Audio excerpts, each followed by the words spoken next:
Hello, this is Jennifer with Women Loving Jesus, and today we are on Proverbs 12:21. There shall no evil happen to the just, but the wicked shall be filled with mischief. Looking at the first part of this verse, what we see is that it's talking about the righteous, those who follow God. There is a protection because anything that is evil planned against those following God must first be approved by God. And we see this in the book of Job, explained very well. Whereas when the wicked, the mischief and everything involved with evil can just keep expanding. There is no protection. So looking at this verse, there's been some similar verses just talking about God's protection for those who are following the Lord. But I felt led to just really talk about those that are not following the Lord and the wicked. And this is, when we're talking about the wicked here, we're talking about those who may have rejected God, that says there is no God, that says that God is not powerful, that he doesn't need to be worshiped and submitted to. With that, there is no protection from this mischief.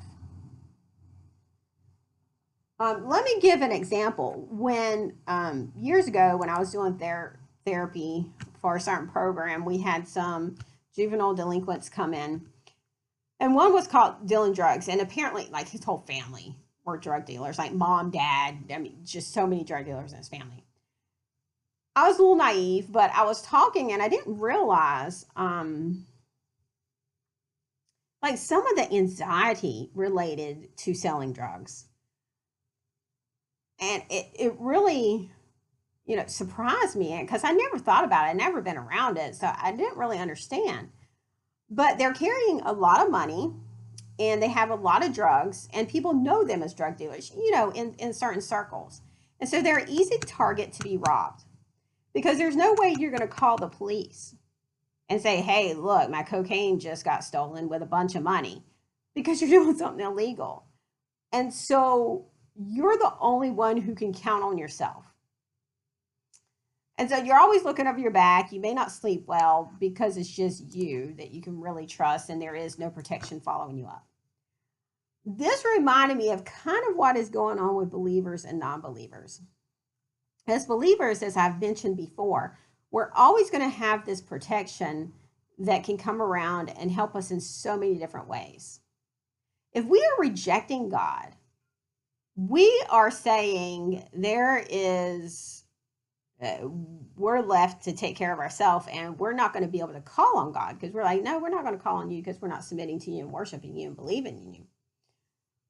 So not only are we trying to protect ourselves from, and this is everything. This is any kind of weather, natural disasters, people, poor decisions, health problems, financial crisis, job-related things, family-related, just name it. And we're basically saying we're on our own, constantly have to look over our back, constantly have to figure out, okay, it's all on me.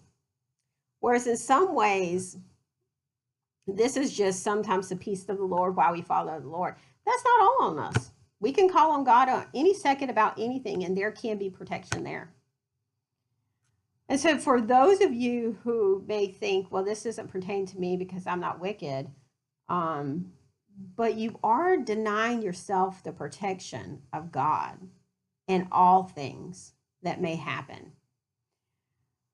The good news is right now, you can seek the Lord.